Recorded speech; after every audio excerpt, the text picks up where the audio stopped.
thought I'd see the day. TJ admits shrugging off the bonds of free play to embrace the warmth of the written word. Ah, the solitary pleasure. Ah, the unbalanced kickball teams. Come on, you guys, put the books down and let's get a kick in. Shh, can't you see I'm deeply involved in a Barnaby Boys mystery? Must I exclaim it at the top of my lungs? You're gonna exclaim it?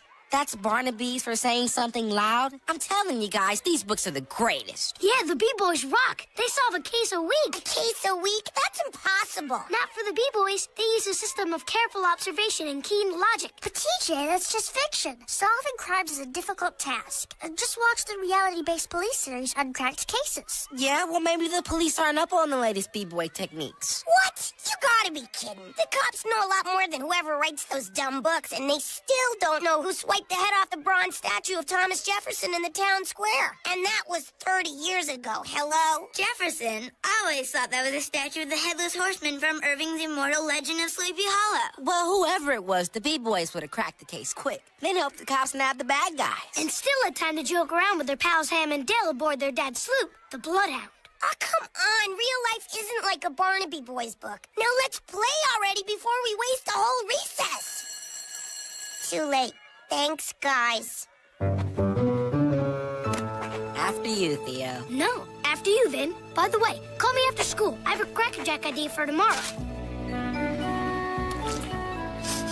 Chocolate pudding. I'd bet my life on it. Brilliant deduction, Theo. And you'll notice the pudding's in the proof. Well, look who's here. It's the Barnaby Boys. Give us a break, Spinelli. We just want to help the world. You want to help? Lose the sweaters. Say, Theo, I noticed that Finster keeps touching her nose, but only when she passes the hot food, never the cold. Who's she signaling and why? Maybe she's sensitive to the steam from the steam tables. Maybe she hates the smell of liver. Maybe she... Hey! Whoops. Enjoy your grub, youngins. Who was that? Judging by the mop and bucket, I'm guessing it was the janitor. If that's the janitor, where's Hank? Can any of you ID this guy? Nope. Not me. This is big, Theo. That substitute janitor reminds me of the bad guy in the case of the really, really bad guy. Gee, we have a substitute janitor. I better get the cops. Not yet, Spinelli, but this does look like a case for the Barnaby Barnaby Boys. Our first mystery, the case of the curious custodian. This is gonna be extra tender. This is gonna be extra lame. So Vince, Vin, what do you guys plan to do? We're gonna play a game of Squeeze the Weasel. Sounds fun, but I'm not sure I know the rules. It's not really a game, Mikey, old boy. We're gonna squeeze Randall into giving us the lowdown on our mystery man. Wait a minute, how did some short bald guy with a mop become a mystery man? You're right. Maybe he's not a man, just like the grown-up boy in the case of the dampened rug. Let's move. Oh, boy.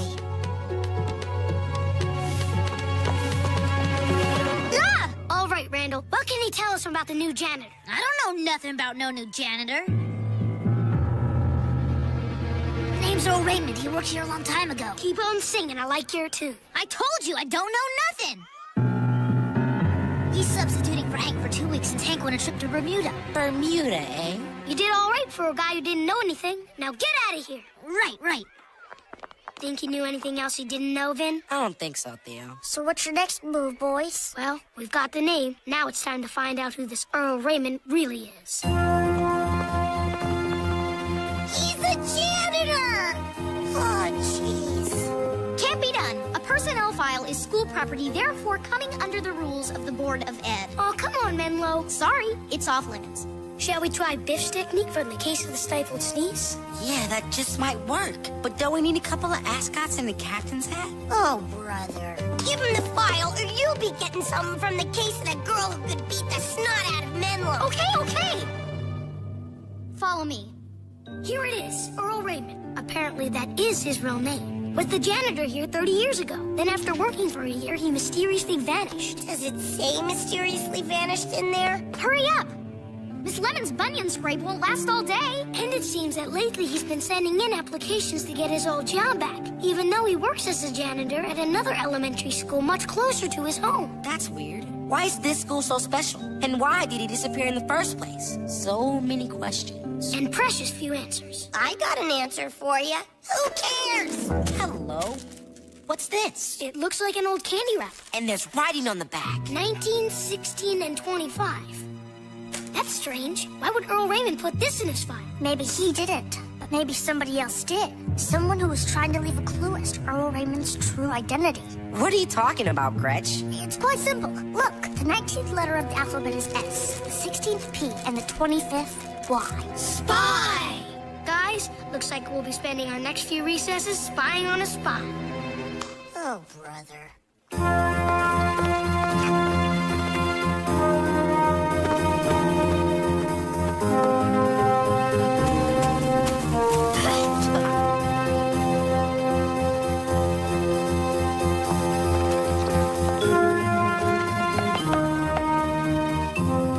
How's the stakeout coming, Gus? Anything unusual? No, he just keeps measuring that wall with the poster. It's the same wall I saw him tapping on this morning. He's absolutely fixated on that spot. So he likes the spot. That doesn't make him mysterious. Of course it's mysterious. I mean, what's he looking for? And why? Perhaps he was tapping the wall to see if there's something behind it. Yeah, maybe he's looking for something that was there that's not anymore. So the question becomes, what used to be there? Perhaps our answer lies in the school's old blueprints. The case of the sleazy slumlord. And right here is a spot our Mr. Raymond keeps revisiting. It just shows the wall. Only we could go back in time and see what used to be there. Maybe we can. These old yearbooks are a window into history. Can you see the time when we used to play at recess? Hey, listen to this. The children seem to love young Meryl Finster and her innovative new ideas. Must be a misprint. All I know is we don't have an answer to our mystery, and we're running out of books. I got it! Lockers! Huh? They used to have lockers in the school, and they were right in front of Earl's favorite spot. Of course! How could I be so dense?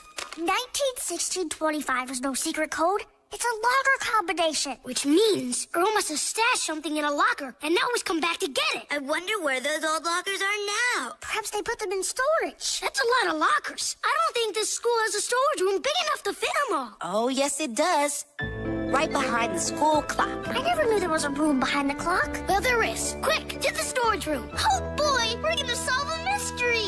Will you guys quit it already? This whole thing is stupid, and you guys are being stupid to go along with it. Well, if you think we're being so stupid, Spinelli, don't come. Fine, then I won't. But Spinelli... Let her go, Mikey. We got a mystery to solve.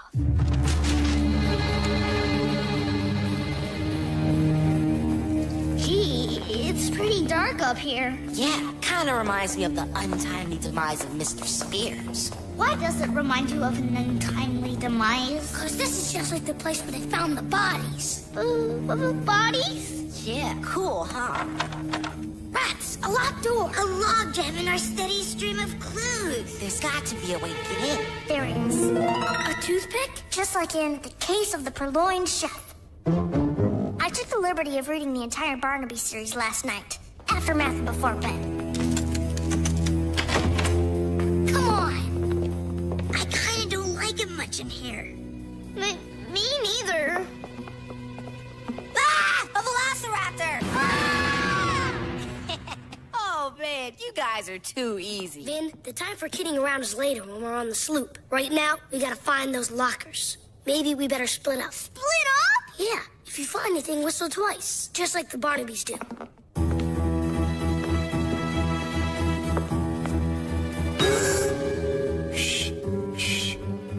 Whistle! It's an old teaching skeleton. You mean he used to teach here? Guys, I found him. Yes, here we go. Good job, Vin. But which one is it? Everybody start trying combinations. We'll find the right one. Remember, it's 1916-25.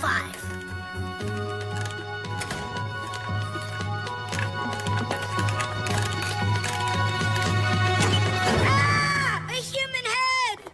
That's not human, Mikey. That's bronze. Wait a second. I got a hunch. Anybody got a nickel? It's Jefferson. And that means... We caught the guy who swiped Jefferson's head. Looks more like he caught you.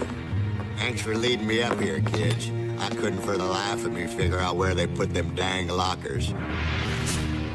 You'll never get away with this, Raymond. Actually, I probably will, seeing as the statute of limitations on my crime runs out at midnight tonight. Limitations? questions. I thought it was a statue of Jefferson. It means that after midnight, he can no longer be prosecuted for his crime. Oh.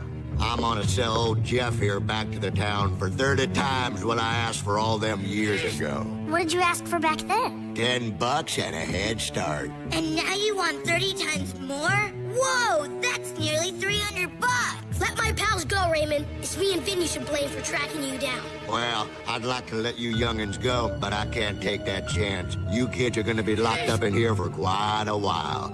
I hope you brought plenty of snacks. You're a very bad man. And you're not much of a janitor either. Why, you little... Not so fast, Raymond. Hey, look, it's Spinelli. And the school police. Earl Raymond, you're under arrest for the decapitation of a statue of the third president of the United States. But it's not how it looks. Tell it to the judge. By the way, he's a descendant of Jefferson. Ah, dang it. And I'd have gotten away with it, too, if it hadn't been for them meddling kids. Thanks, kids. Another 8 hours and he would have been off scot-free. Spinelli, you saved us. I thought you said we were being stupid. Well, you were coming up here without the authorities. Thad and Biff would never do that. That and Biff, that means... You read the Barnabys? Well, I might have casually glanced through volumes 1 through 64.